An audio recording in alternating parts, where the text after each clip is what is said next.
आज हम भगवत स्वरूप परशुराम जी के जयंती समारोह में यहाँ उपस्थित हैं। ऐसे दिव्य विभूति भगवत स्वरूप हैं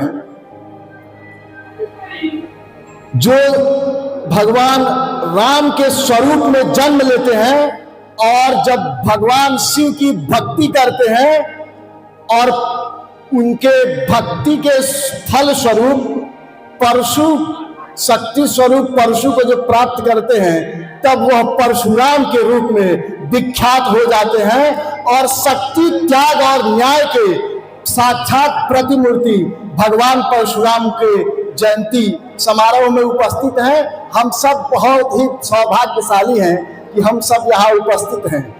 हम सब लोग जानते हैं भगवान विष्णु के अवतार के स्वरूप में भगवान परशुराम को कहा जाता है।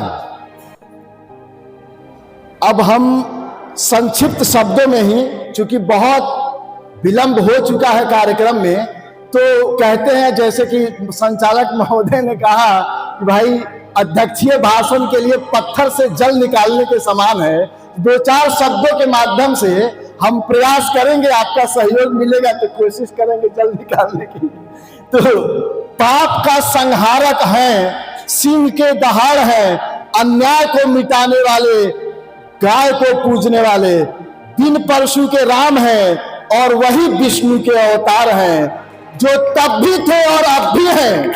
ऐसे ही लोग बताते हैं, ऐसे ही व्यक्तित्व इस धरा पर चिरंजीवी कहलाते हैं। अश्वस्थामा बलिव्यासो हनुमानश्च विभीषणः कृपश्च परशुरामश्च सत्यैता चिरंजीविना।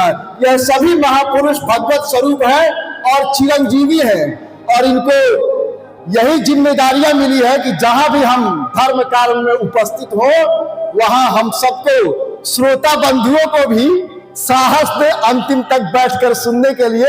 यही जिम्मेदारी भगवान परशुराम जी की है और जितने भी चिरंजीवी हैं सबकी यही जिम्मेदारी है और हम सब वक्ताओं को भी उन्हीं से साहस और शक्ति मिलती है। हम बहुत ही आभार व्यक्त करना चाहते हैं हमारे शक्ति सनानंद सरस्वती जी महाराज त्यागी बाबा का, जो अस्वस्थ होने के बावजूद आप समझिए कई सारे सैकड़ों युवा हमारे बीच बैठे थे। यही हमारे लिए दुर्भाग्यपूर्ण है कि एक लगभग 80 वर्ष की अवस्था में एक सन्यासी हमारे बीच बैठकर हमको आशीर्वाद दे रहा है और यहां मंच खाली हो गए। यह दुर्भाग्यपूर्ण है और इसी एकजुटता को और मजबूत करने के लिए इस कार्यक्रम को दिनेश पांडे जी अपने सहयोगियों के माध्यम से यह कार्यक्रम के स्वरूप को प्रारंभ किया है। जैसे कि कमलापति त्रिपाठी ने जी ने बताया है कि आने वाले वर्षों में हम इस कार्यक्रम को और ऐतिहासिक स्वरूप देने का प्रयास करेंगे सभी अरेराज अनुमंडल के वासियों की ओर से। और बस कुछ और शब्दों के साथ मैं अपने वाणी को विराम देना चाहूंगा।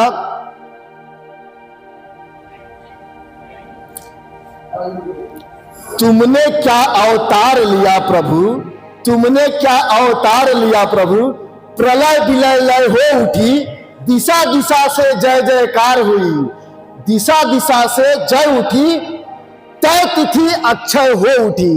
आपने जब इस धरा पर जन्म लिया वह तिथि अक्षय तिथि के रूप में हम सभी लोग जो भी पुण्य इस तिथि के अवसर पर करते हैं वह तिथि कभी क्षय नहीं होता है, इसीलिए उसको अक्षय तिथि के रूप में विख्यात माना जाता है। और हम सब लोग यहाँ बैठ करके भगवान के गुणगान सुने तो हम सब लोगों का भी यह कर्म निष्फल नहीं जाएगा। इसके फल स्वरूप हमें निरंतर यश की प्राप्ति होती रहेगी और भगवान के शरण में उनकी भक्ति प्राप्त होती रहेगी।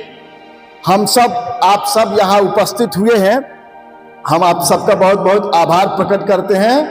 बहुत बहुत धन्यवाद।